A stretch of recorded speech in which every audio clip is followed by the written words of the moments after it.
गायत्री महामंत्र एक बार मेरे साथ दोहराओ। ओम भूर्भुवः स्वः तत्सवितुर्वरेण्यं भर्गो देवस्य धीमहि धियो यो नः प्रचोदयात्। कल बात चल रही थी कि विज्ञान के आधार पर भगवान को प्रमाणित नहीं किया जा सकता। जो प्रमाणित है उसी के साथ व्यक्ति जुड़ा हुआ है, और जिसके साथ व्यक्ति जुड़ा हुआ है उसी के साथ उसकी चेतना काम कर रही है। मैं, स्वयं, अस्तित्व जिसके साथ जुड़ा है उसी में वो काम कर रहा है। अब मैं फिर से एक बात को कहूंगा, जो व्यक्ति जुड़ा ही नहीं है वो काम क्या करेगा? जब काम नहीं करेगा, दोबारा से बोल रहा हूं, जुड़ा ही नहीं है। जुड़ने से मतलब है आग जल रही है और आग के प्रभाव में व्यक्ति नहीं है, तो उसकी सेक, आग की सेक उसको नहीं लगेगी। आग की सेक तभी लगेगी जब वो आग के नजदीक आएगा। दूर से देख करके आग तो जलती दिखाई देगी, परंतु आग का लाभ नहीं मिलेगा। दोबारा से बोल रहा हूं, क्या आप ये कह सकते हैं दुनिया में परमात्मा नाम की कोई चीज नहीं है? अगर नहीं कह सकते, मानते तो है परमात्मा, पर क्या आप उससे जुड़े हैं? दोबारा से बोल रहा हूं, जब कथा कीर्तन या कुछ भगवान के नाम पर कर लेने को भगवान से जुड़ना नहीं कहते, तो जोड़ने की प्रक्रिया है। ये तो जोड़ने का एक तरीका है। मैं फिर से कहता हूं, आदमी को छत पर जाना है तो सीढ़ी की जरूरत है, पर सीढ़ी लगा करके छत पर चढ़ गया ना, उसको मत कह देना कि आप छत पर पहुंच गए। मंजिल आपकी छत है, माध्यम आपका सीढ़ी है, पर चढ़ने वाले को प्रयास तो करना पड़ेगा।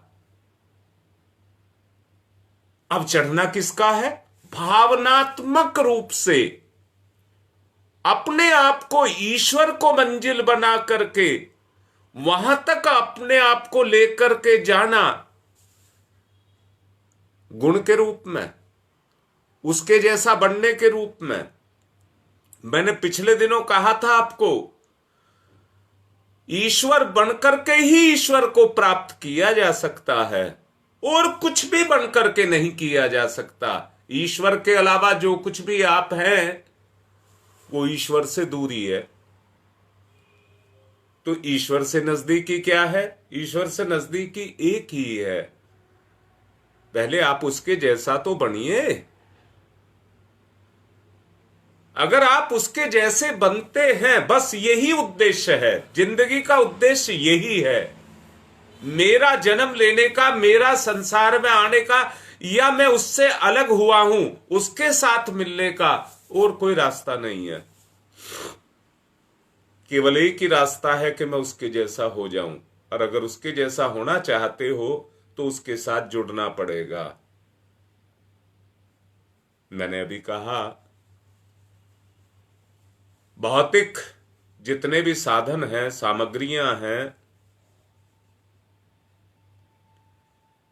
उसके अंदर भी ईश्वर ही बसा है।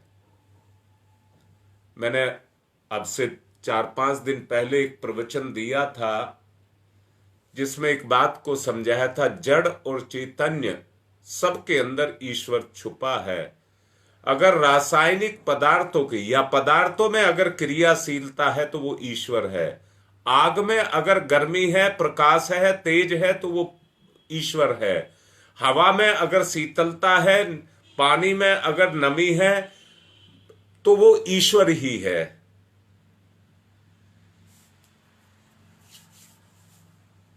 मैं ये कहूंगा, किसी के अंदर गुणों का होना ईश्वर है और गुणों का शिथिल हो जाना जड़ है, पदार्थ है। मैंने अभी कहा पदार्थ में भी क्रियाशीलता है तो उसमें ईश्वर है, पर वो क्रियाशीलता सतत चलती रहती है, या तो निष्क्रिय होती रहती है या पदार्थ के साथ क्रिया करके अपना उत्पादन करता रहता है। इसी के आधार पर संसार का सृजन हो रहा है। अर्थात मैं कहना क्या चाह रहा हूं, हर कर्म के अंदर ईश्वर है, हर कर्म के अंदर ईश्वर है। अगर हर कर्म ईश्वर को समर्पित हो जाए, जुड़ने का जो माध्यम है, मेरा हर गुण ईश्वर को समर्पित हो जाए, मेरा जीवन, मैं स्वयं ईश्वर को समर्पित हो जाऊं, तो इसको जुड़न की प्रक्रिया कहते हैं।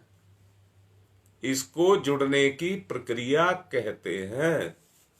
अज्ञात जरूर है, छुपा हुआ जरूर है, अदृश्य जरूर है, परंतु है नहीं क्या? अगर वो भी मीठे में जैसा स्वाद है उसकी तरह ना होता और साधन की तरह से होता, तो हर कोई उसको पकड़ करके और एक काम किया करता, तू मेरे काम कर सारे के सारे और मैं तेरी दुनिया को चलाऊंगा। भगवान से कहता तू मेरे सारे काम कर और मैं तेरी दुनिया को चलाऊंगा। रावण जैसा बनकर के उसकी दुनिया पर कब्जा करके बैठ गया होता और भगवान को भी भगवान के पद से गिरा दिया होता। अगर आज उसकी दुनिया चल रही है तो इसलिए चल रही है कि उसने अपनी दुनिया को किसी के हाथ में दिया नहीं है। दुनिया उन्होंने चलाने के लिए हमें इंसान के रूप में सौंप जरूर रखी है, परंतु जिम्मेदार वो स्वयं है। यहां मैं एक बात कहना चाहूंगा, जो उसको समझना चाहता है वो उसकी क्रियाशीलता के द्वारा उसको समझ सकता है। कल मैंने नीति सदाचार की बातें आपसे की थी, शास्त्रों की बातें मैं आपसे कर रहा था, सेवा की बात मैं आपसे कर रहा था, उपकार की बात मैं आपसे कर रहा था। ये सब ईश्वरीय गुण हैं। मैं इसमें एक निवेदन करूंगा और आत्मीय निवेदन करूंगा। इस दुनिया का एक स्रोत है, इस दुनिया में चेतना का एक स्रोत है, उसको सविता बोलते हैं, जो अपने अंदर से उस तेज को प्रसव करता रहता है, अपने अंदर से उस तेज को प्रसव करता। उसे किसी को खींचना नहीं पड़ता, जैसे जमीन में से पानी खींच करके बाहर निकालना पड़ता है ना, वो अपने आप उत्सर्ग करता रहता है। जैसे पिता के अंदर से पितृत्व और मां के अंदर से ममता, और व्यक्ति व्यक्ति के बीच में प्रेम वो पैदा हो जाने लगता है, तो वो उसी तरह का प्रसव करने लग जाता है। चेतना जिस चीज की उत्पत्ति करती है उसको प्रसव करना कहते हैं। जैसे मां प्रसव के द्वारा बच्चे को पैदा करती है, एक स्वतंत्र इकाई को संसार में जन्म देती है, ऐसे ही भगवान का भी एक स्वतंत्र संसार है जिसके द्वारा वो अपनी चेतना का उत्सर्ग करके पूरे संसार का पालन करता है। पूरे के पूरे ब्रह्मांड में, इतना बड़ा ब्रह्मांड है, उसमें एक सूरज है। अपने से मुकाबला करते हैं तो धरती बहुत बड़ी है, और धरती से सूरज का मुकाबला करते हैं तो 108 गुना बड़ा है। परंतु पूरे ब्रह्मांड से उसका मुकाबला करते हैं तो वो बड़ा छोटा सा है। अब बात कहां से चली? अपने से चली। अगर अपने से मुकाबला करते हूं तो मैं बहुत छोटा सा हूं, मेरा अस्तित्व ही छुप जाएगा।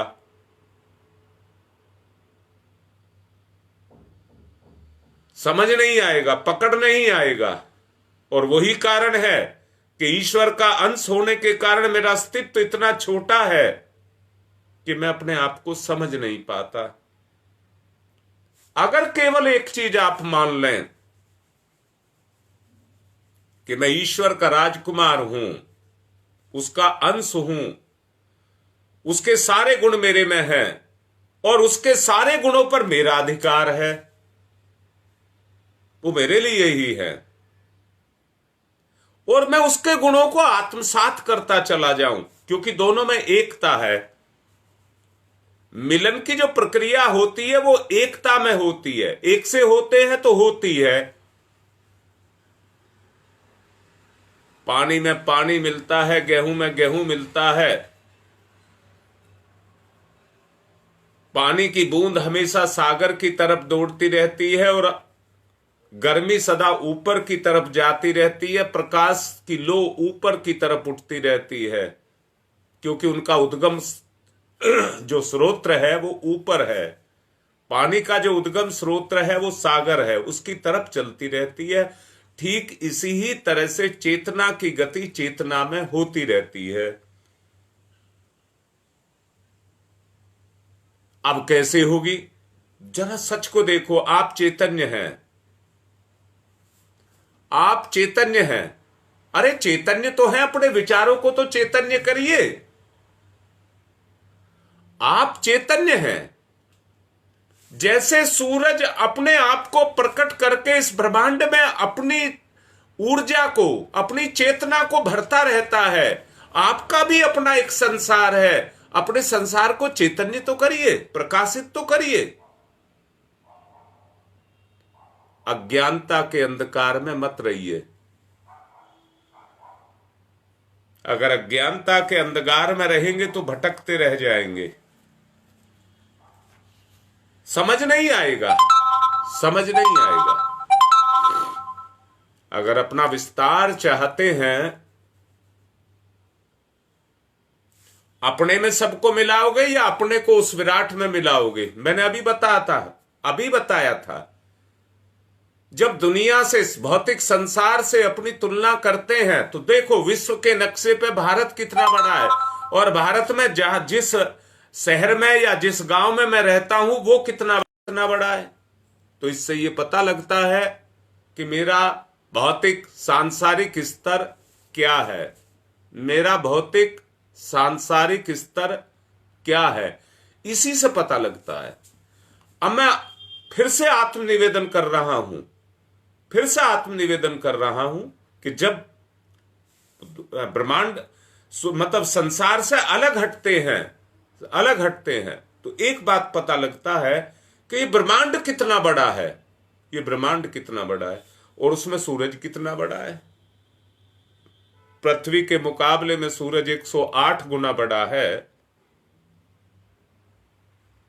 परंतु सूरज के मुकाबले में ब्रह्मांड बहुत बड़ा है।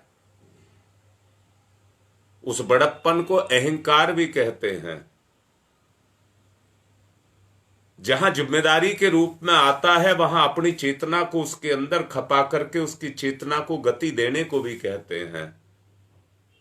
ईश्वर की एक इच्छा, एको अहम बहुश्यामी की जो इच्छा है वो संसार में क्रियाशील है, कर्मरत है, और जब तक उसकी इच्छा है वो काम कर रही है। जब तक इच्छा काम कर रही है तो संसार काम करेगा। मेरे से काम नहीं करेगा, उससे काम कर रहा है। परंतु मेरी भी इच्छा पैदा हो जाए। मैं फिर से कह रहा हूं, इस दुनिया की जितनी भी भौतिक जड़ पदार्थ या चैतन्य जितने भी जीव हैं, अगर वो क्रियाशील हैं तो वो स्रोत्र बन करके इस दुनिया के संचालन के लिए अपनी शक्ति का उत्सर्ग कर रहा है, और उसकी शक्ति को पा करके ये पूरा ब्रह्मांड, पूरा संसार चल रहा है। मेरी भी एक दुनिया है, मैं भी अपनी शक्ति का उत्सर्ग उसके अनुसार, तुलनात्मक रूप में उसके अनुसार अपनी शक्ति का उत्सर्ग उसके अंदर करूं। एक बात सोचिए, वो किसी चीज को टालता नहीं है, क्योंकि समय उसके अधीन है, उसके अंदर समाया है। समय की भी उत्पत्ति उसी से ही है। मैं यहां फिर से निवेदन करूंगा, जो काल बनकर के काल में समा गया उसकी गति ही पूरी हो जाएगी, उसकी गति नहीं रह जाएगी। अर्थात गति नहीं रहने का मतलब है उसकी इच्छा नहीं रह जाएगी, उसमें किसी तरह की कोई इच्छा नहीं रह जाएगी। ये गति किससे है? समय से है। गति का जो मूल आधार है वो समय है, और समय का जो मूल आधार है, आपने उस समय को कहां खपाया, कहां लगाया, उसी का मूल आधार है। अगर आप समय को कहीं लगाते हैं तो उसके साथ श्रम लगाते हैं, बुद्धि लगाते हैं। समय में लगाते हैं बुद्धि को और श्रम को, तो परिणाम पैदा होते हैं, परिणाम पैदा होते हैं। वो सतत अपने समय श्रम को लगा रहा है। समय तो सब चीज उसके अंदर से उत्सर्जित है, जैसे श्रम भी आपके द्वारा पैदा किया जाता है और समय भी आपके अंदर समाया हुआ है, और ज्ञान भी आपके अंदर समाया हुआ है। भौतिक संसार में सक्रिय करके आप उसको निराकार से साकार करते रहते हैं। आपको धनवान बनना है तो मेहनत करनी पड़ेगी, और धन कमाओगे तो साधन खरीदने पड़ेंगे, साधन खरीदोगे तो आपका संसार में विस्तार होगा। परंतु आत्मिक क्षेत्र में अगर आप अपना विस्तार करना चाहते हैं, तो जैसे सूरज अपनी शक्ति का उत्सर्ग इस संसार को चलाने के लिए कर रहा है, उसी तरह से हमें भी अपनी शक्ति का, इच्छा का, बुद्धि का, समय का, शक्ति का, जो भी आपके पास है, जो ईश्वर प्रदत्त है, उसकी इच्छा के अनुसार आपको लगाना होगा। अब मैं फिर से कह रहा हूं, अगर उसकी इच्छा के अनुसार, अपनी नहीं, उसकी इच्छा के अनुसार हम लगाते चले जा रहे हैं, तो आपकी शक्ति उसकी शक्ति के साथ जाकर के मिलती हुई चली जा रही है। यहां मैं फिर से कहूंगा, कर्म की एक व्यवस्था है, कर्म की एक व्यवस्था है। किसी भी काम को करने के लिए, मान लीजिए खेती आपको करनी है, तो हल बैल भी आपको चाहिए, धरती भी आपको चाहिए, बीज भी आपको चाहिए, पर मौसम भी तो आपको चाहिए। ये सारी चीज जब एक साथ आकर के मिलती है तो कर्म अपने आप होने लग जाता है। अर्थात कर्म को पूरा करने के लिए कर्म की औपचारिकताओं को पूरा करना पड़ता है, परंतु इतने भर से ही काम नहीं चलता। करने वाले को उसमें क्रियाशीलता भी पैदा, कर्म में क्रियाशीलता भी, या मैं कहूं लगन, जीवन में लगन को भी पैदा करना पड़ता है। अपने जीवन में कर्म की लगन को भी पैदा करना पड़ता है। वो कर्म फिर बाह्य कर्म ना रह करके मेरे जीवन का आंतरिक कर्म बन जाएगा, और आंतरिक कर्म बन गया तो वही जुड़ना कहलाएगा। यानी कि जो घटना घटे वो घटना बाह्य ना हो, मेरे अंदर से घटे, मेरे अंदर से घटे। मैं फिर से कहता हूं, गायत्री मंत्र का आप जप करते हैं तो मुंह से बोल लेते हैं तो वो बाह्य हो गया, परंतु वही जप अंदर से निकलता है तो वो भाव में हो गया, वो भाव से ओतप्रोत हो गया। बड़े अच्छे से एक बात कह रहा हूं, जब कर्म अंदर से होता है तो आंतरिक शक्ति उसके अंदर लगती है। यहां एक बात समझा रहा हूं मैं, मेरी बात की गांठ बांध लेना। कर्म को रोकने का किसी का अधिकार नहीं है। कर्म को रोकने का अधिकार किसी को नहीं दिया है। फिर दोबारा से बोल रहा हूं, अगर सड़क पर आप जा रहे हैं, नहीं पता पीछे से कोई बीमार आदमी है और इतना बीमार है उसके पास समय नहीं है, तो आप उसका रास्ता मत रोकिए, जाने दीजिए उसको जाने दीजिए। वो जल्दी से अपने गंतव्य पर पहुंचेगा तो बचेगा। अगर आपने ही रास्ता रोक करके खड़ा कर लिया तो वो मरेगा। किसी को मारना नहीं है, किसी को बचाना है। किसी काम को रोकना नहीं है, काम को गति देनी है। किसी का रास्ता नहीं रोकना है। दोबारा से बोल रहा हूं, अगर कोई व्यक्ति आलसी है और दूसरे को आलसी बना दे तो उसकी जिंदगी का रास्ता रोक दिया कि नहीं रोक दिया। कोई व्यक्ति भोगी है, नशेड़ी है, कपटी है, दम्भी है, झूठा है, जितने भी दुर्गुण हो सकते हैं, अगर उस तरह के दुर्गुण हैं और उसके संपर्क में कोई व्यक्ति आया तो उसने उस व्यक्ति की गति को रोक दिया कि नहीं रोक दिया। महापाप है। किसी भी कर्म को रोकना महापाप है। इसलिए कर्म की गति को रोकिए मत, व्यवधान पैदा हो जाएगा और यही नरक है। सच को देखना, नरक क्यों है? इस कलयुग के अंदर पाप के काम को करने में व्यक्ति कितने मन से करता है, कितनी तन्मयता से करता है, कितनी जल्दी से करता है, काम को नहीं रोकता। पर अच्छे काम को ना उसमें उसका मन होता है, ना उसमें उसकी तत्परता होती है, ना उसकी लगन उस काम में होती है। वो बेगार की तरह से उस काम को टालता है। कर्म से गति है। अगर कर्म रुक गया तो आपकी गति भी रुक जाएगी।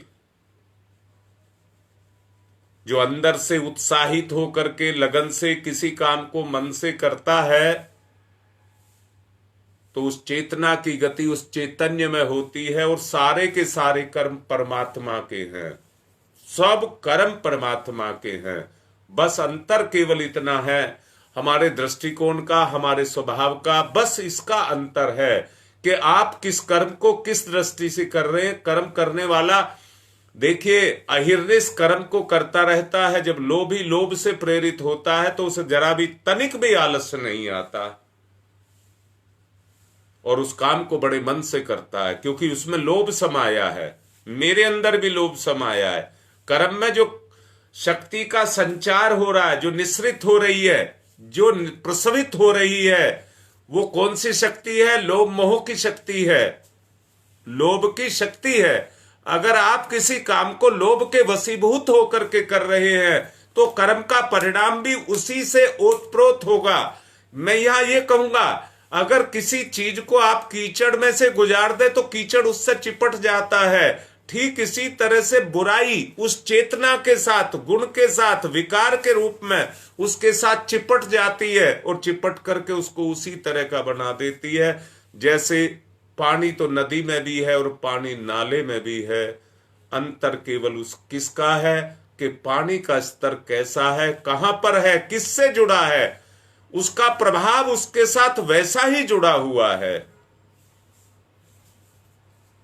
जब हम किसी भी कर्म को ईश्वर के साथ जुड़ करके करते हैं, उसी के माध्यम से हम ईश्वर को अपने अंदर आत्मसात करते हुए चले जाते हैं, या कर्म के माध्यम से ही ईश्वर हमारे अंदर विलय, आत्मसात कहा है मैंने, आत्मसात कहा है मैंने।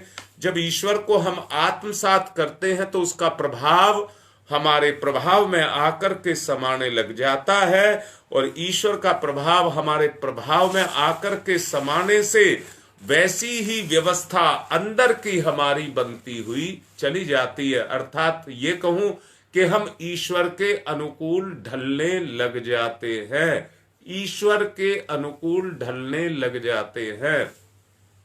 आप सब मेरे अपने हैं। अपनेपन की बात आपसे कहूंगा। इस दुनिया में संत सिद्ध महापुरुष अपने आप को मानते हैं, श्रेय और सम्मान भी देते हैं। फला महाराज ने ये काम बना दिया, उनके आशीर्वाद से ये काम बन गया, उनसे ये हो गया। सब कुछ उससे होता है। इंसान कुछ नहीं करता, जो करता है ईश्वर करता है। जो होता है उसी की कृपा से होता है।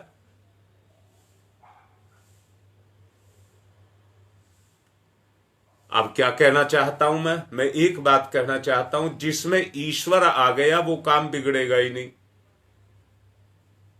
राज की बात मैं तुम्हें बता रहा हूं। जो मेरे से कहते हैं हम प्रार्थना करते हैं, उस प्रार्थना का जो 5 बजे से करते हैं, उसके जो लाभ हमको मिलते हैं उसका और कोई कारण नहीं है, केवल भावनात्मक कारण है। और भावनात्मक कारण के कारण ही उसमें भगवान पैदा हो जाता है और बिगड़ा हुआ काम बन जाता है। बिगड़ा हुआ काम बन जाता है। ये मैं आपको रास्ता बता रहा हूं। कोई कुछ नहीं करता है, किसी में कोई ताकत नहीं होती है। ईश्वर जितना अवतरित, यानी कि ईश्वरीय गुण जितना अवतरित हो जाता है, उतनी शक्ति उत्सर्जित होने लग जाती है। और ब्रह्मांड में छाई हुई जो विषमता है, जो पाप है, जो विकार है, वो मिटता चला जाता है। उसको काटने की क्षमता उसके अंदर पैदा होती हुई चली जाती है।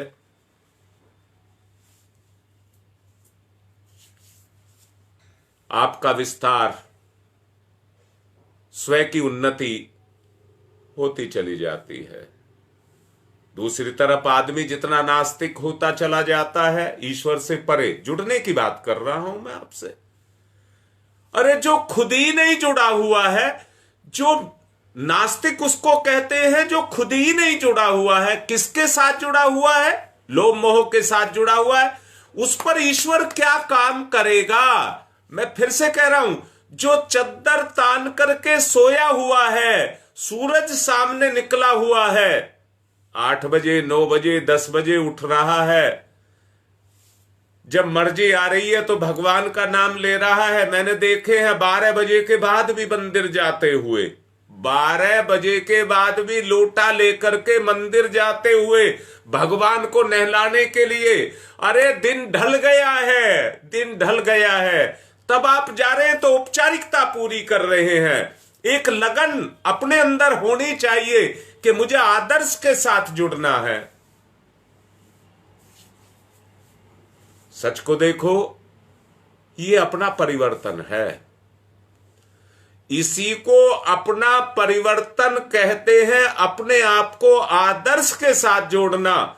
मैं आत्मीय निवेदन करके कह रहा हूं, जो आप जुड़े हुए हैं, 40 मिनट के लिए ही तो जुड़ते हैं। तुम इसका प्रभाव देखना, आपके ऊपर, आपकी चेतना पर इसका कितना प्रभाव निकल करके आएगा। आप कुछ नहीं कर रहे हैं, परंतु अंदर ही अंदर जो क्रिया हो रही है, विचार की क्रिया अंदर ही अंदर हो रही है, वो आपके अंदर अपने परिवर्तन को, आपके परिवर्तन को लेकर के आ रही है। सूरज इस दुनिया में अपनी शक्ति को भंडार के रूप में भरता चला जा रहा है, इस दुनिया के ब्रह्मांड में भरता चला जा रहा है। उससे ये ओतप्रोत होकर के, गर्म होकर के, ओतप्रोत होकर के ऊर्जा से भरता हुआ चला जा रहा है। पूरी प्रकृति, पूरी सृष्टि फल फूल रही है। किसके कारण? सूरज के कारण। अगर आपकी जिंदगी का भी सूरज आत्मा के रूप में, आपकी जिंदगी का सूरज आत्मा के रूप में अगर जागृत हो गया, उसके ऊपर जो चढ़े हुए कसाय कलमस हैं, अगर वो किसी तरह से हट गए, तो बहुत अच्छे से एक बात को समझ लेना, आपकी जिंदगी का भी सूरज उग जाएगा। और जिंदगी का अगर सूरज उगाया तो आपका जीवन आत्मिक प्रकाश से, आत्म तेज से भरता हुआ चला जाएगा। आत्म तेज से भरता हुआ चला जाएगा। मैं बड़े ही दावे के साथ आपको कह रहा हूं, जितने भी मेरे अपने इस लाइव पर जुड़े हुए हैं, कान खोल करके सुन लेना। अगर आप में एकता जग गई, आप में एकता जग गई, तो किसी भी बुराई को मारने की क्षमता आपके अंदर जग जाएगी। आप कितना ही बड़ा परिवर्तन ला सकते हैं, ये आपके हाथ में है। मैं जुड़ने की बात आपसे कर रहा हूं। जुड़ना है तो परमात्मा से जुड़ना है, व्यक्ति से नहीं। व्यक्ति की कोई प्रधानता नहीं होती है। मैं तो कहता हूं, व्यक्ति का अगर सम्मान है तो उसके कर्म से सम्मान है। व्यक्ति का सम्मान है तो उसके कर्म से सम्मान है। आप कोई भी काम कर लीजिए, आपको सम्मान मिलना शुरू हो जाएगा। काश कि हम किसी तरह से ईश्वर का कर्म करने लग जाएं। ईश्वर का कर्म को यह मत समझ लेना कोई पूजा पाठ की बात आपसे कर रहा हूं, ना, उसको नहीं कर रहा हूं। वो भाव जिसमें इतना अपनापन हो, इतना अपनापन हो कि दूसरे की पीड़ा को हर ले, इतना अपनापन हो, भगवान पैदा हो जाएगा। भगवान पैदा हो जाएगा। याद रखना, भगवान का अपना कोई साकार रूप नहीं है, साकार रूप नहीं है। जब ये मिलन की प्रक्रिया जहां शुरू हो जाती है, जहां अपनापन शुरू हो जाता है, जहां प्रेम शुरू हो जाता है, जहां लगाव शुरू हो जाता है, वहां भगवान पैदा हो जाता है। तो कुछ इस तरह का काम किया जाए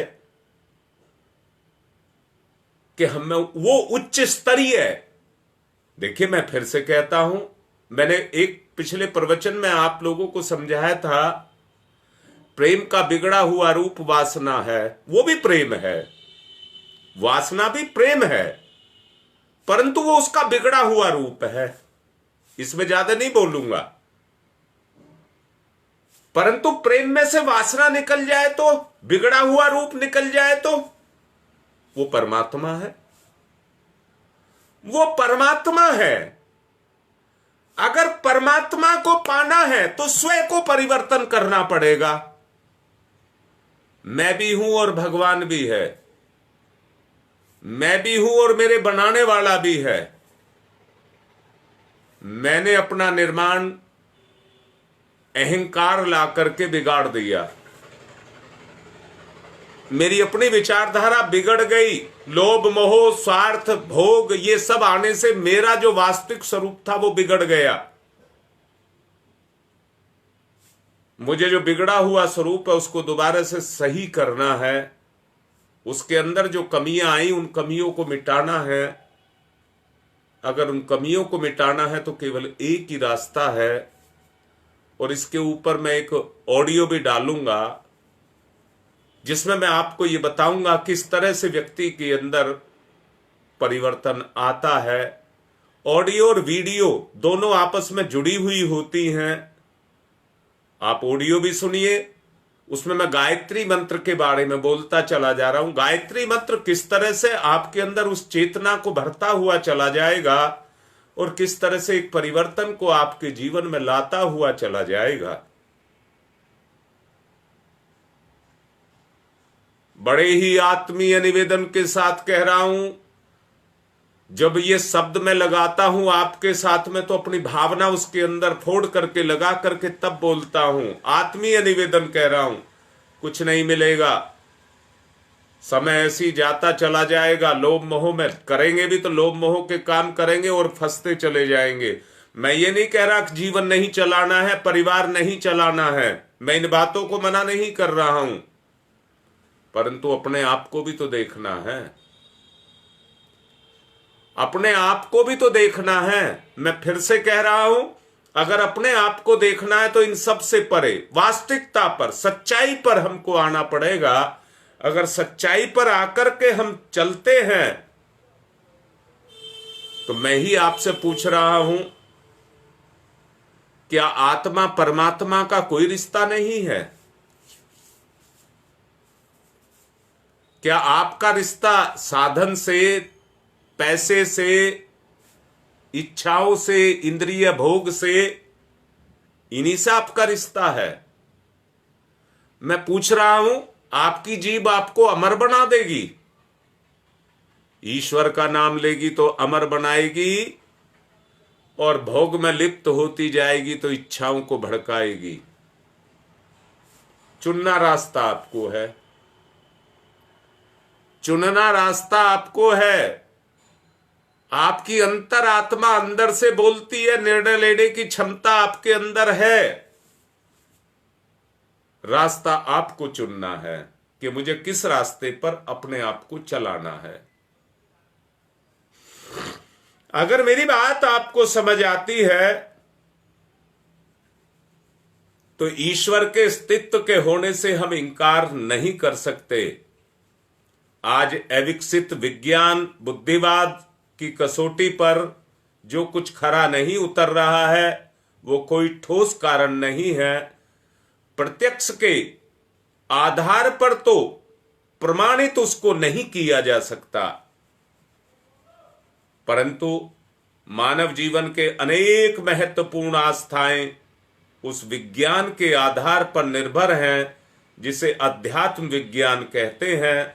पदार्थ का अपना विज्ञान है और आत्मा का अपना विज्ञान है। इसलिए एक बात को आप मान ही लीजिए, गांठ ही बांध लीजिए कि मैं शरीर नहीं, ये तो पदार्थ का बना हुआ पुतला है। मैं मन नहीं, ये तो विचार का बना हुआ पुतला है। मैं बुद्धि नहीं, ये तो ज्ञान का बना हुआ पुतला है। मैं एक आत्मा हूं जो परमात्मा का पुतला है। बस उसी को अपना आधार बनाइए और अपनी मान्यता को बनाइए। अगर ये मान्यता आपके अंदर दृढ़ से दृढ़तर होती चली जाती है तो आपके स्वरूप में परिवर्तन आता हुआ चला जाएगा। आप परिवर्तित होते हुए चले जाएंगे। इसलिए परिवर्तन करने की आवश्यकता किसी और में नहीं। महसूस करिए, हम जो कर्म कर रहे हैं वो परिवर्तन ही तो है। अगर कर्म परिवर्तन के लिए कर रहे हैं, मैं फिर से कह रहा हूं, हम वस्तुओं को इधर उधर से वही तो कर रहे हैं, कहीं किसी से कुछ बना रहे हैं, वही तो कर रहे हैं। अगर ये परिवर्तन लाना है तो अपने आपे के अंदर परिवर्तन को लेकर के आना है, अपने आप को बदलना है। सच जानना, अगर ये परिवर्तन आप अपने में लेकर के आए तो जीवन का जो मूल उद्देश्य है, जिसके लिए आपको जन्म मिला है, वो क्रियाशील हो जाएगा। वो क्रियाशील हो जाएगा। अगर वो क्रियाशील हो जाएगा तो आप उसी क्षेत्र में बढ़ते हुए चले जाएंगे। मैं निवेदन कर रहा हूं, आत्मिक क्षेत्र में बढ़ो, एक हो जाओ, जुड़ करके एक हो जाओ। मुझे कल मुरलीधर तिवारी बुला रहे थे वहां भदोई में। मैं इस लाइव के माध्यम से उन सबको जो अभी लाइन पर हैं और सुन रहे हैं, भीड़ इकट्ठी करने से काम नहीं चलेगा। मुझे बुलाने का मतलब है जो मैं समझा रहा हूं उस तरह के काम को करिए, मैं आऊंगा। परिवर्तन लाना है तो आना पड़ेगा, ऐसे नहीं आएगा। जो जहां पर है, जितने भी हैं, सुन रहे हैं, बुला रहे हैं, मैं आऊंगा, परंतु व्यवस्था को बनाओ जो मैं समझा रहा हूं। नहीं तो आना केवल एक औपचारिकता, घूम करके चलाऊंगा, उसका कोई फायदा नहीं होगा। फायदे का मतलब है परिवर्तन आना चाहिए, परिवर्तन आना चाहिए। ईश्वर को हमारे कर्म में आना चाहिए। अगर ईश्वर कर्म में आएगा तो परिवर्तन जरूर आएगा। अगर समाज को बदलना है, दुनिया को बदलना है, फिजा को बदलना है तो भगवान को लाना ही पड़ेगा, और कोई रास्ता नहीं है। अमर हो जाओगे तुम्हारे कर्म तुम्हें अमर कर देंगे। मैंने अभी कहा कोई छोटा सा भी काम करता है तो उसका सम्मान उसको मिलता है, और ईश्वर से बड़ा कौन सा काम है। और आज ईश्वर अपना काम देने के लिए ललायित है, आ जाओ मुझे पा जाओ। आज ईश्वर की भूख है। कभी इंसान की भूख होती है, आज ईश्वर की भूख है। आज ईश्वर कह रहा है मुझे ले लो। तो इस समय का फायदा उठाओ और अपने आप को आगे बढ़ाओ। अपने आप को बदलो, अपने समाज को बदलो, घर परिवार को बदलो, सबको बदलो। परिवर्तन आना शुरू हो जाएगा, अर्थात ईश्वर उतरना शुरू हो जाएगा, जो आज लोप हो रहा है। चलिए, समय हो चुका है, कल फिर समझाएंगे। आज जो समझाया है विचार करो, विचार करो। अगर विचार में ईश्वर आया तो क्रियाशील भी होगा, क्रियाशील भी होगा। आज की बात को विराम देते हैं। ओम शांति ही शांति ही शांति ही। सर्वारिष्टा सुशांतिर्भवतु।